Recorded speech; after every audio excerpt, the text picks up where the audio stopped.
Hello guys, good evening. তো এখন বাজে কিন্তু 12:30 আর দেখতেই পাচ্ছ আমি কিন্তু চালটা পারছি। তো এই মানে অনেক দূর থেকে যেহেতু ভিডিওটা করা হয়েছে তোমরা ততটা বুঝতে পারছো না, কিন্তু এখানে আমি চালটা পারছি। তো চালটা মাখা করব, তো তার জন্য তো দুটো চালটা পেরেছি। তো দুটো চালটা পেরে এটা একটা চালটা মাখা করব, দুটো মাখা করব না, একটাই মাখা করব। তো চলো চালতাগুলোকে পেরে নিয়ে যাই, তারপরে দেখা হচ্ছে, আবার মানে কথা হচ্ছে।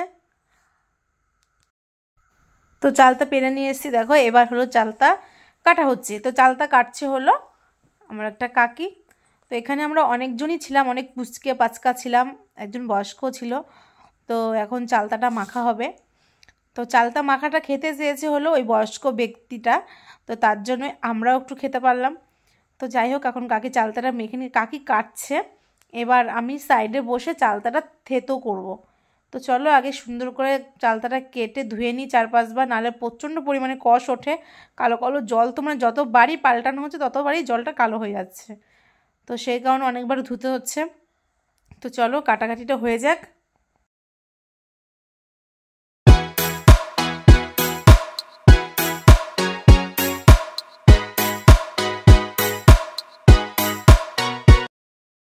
তো এবার তোমাদের একটু চারি সাইডটা ঘুরে ঘুরে দেখাচ্ছি। তো দেখো এখানে যে পুচকে বাচ্চাগুলো ছিল সেই তারা এখানে বসে ওরা পুতুল খেলছিল।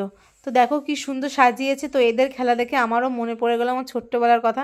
আমিও না ঠিক এইভাবেই ছোটোবেলা খেলেছি। এরা তো এখন টুল টুল দিয়ে ঘর বানিয়েছে, আমরা পুরো মাটি দিয়ে ঘর বানাতাম, একতলা দোতলা, পুতুলের বিয়ে দিতাম। তো আমাদের কাছে মনে হয় কি এই মানে সে গাছের যে গোড়া আছে না, গোড়ার ধরনের শেকড়গুলি বেয়ে বেয়ে অনেক দূর যেত, সেই গোড়ার শেকড়ে শেকড়ে পুতুলের ঘর বানাতাম। তো যাই হোক, চাই সাইডে তোমাদের সঙ্গে শেয়ার করলাম, একটা বাগানের মধ্যে বসে আছি, লম্বু বাগানে।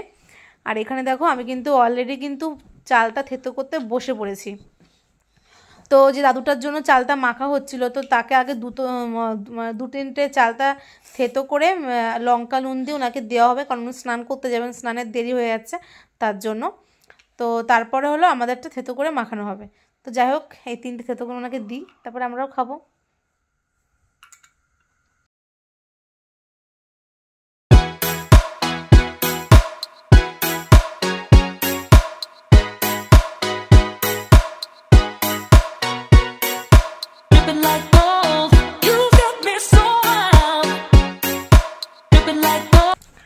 তো দেখতে পাচ্ছ আমাদের কিন্তু চালটা থেতো করা কমপ্লিট হয়ে গেছে।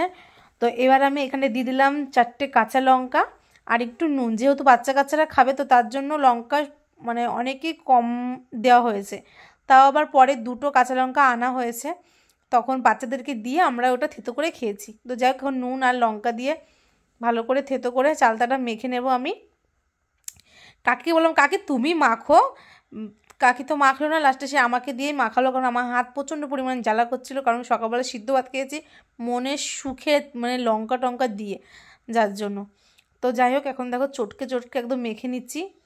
আর এখানে দেখো চালটা খোসা করে দেখতে পাচ্ছ, চালটার জলটা যে কি কত পরিমাণে কালো।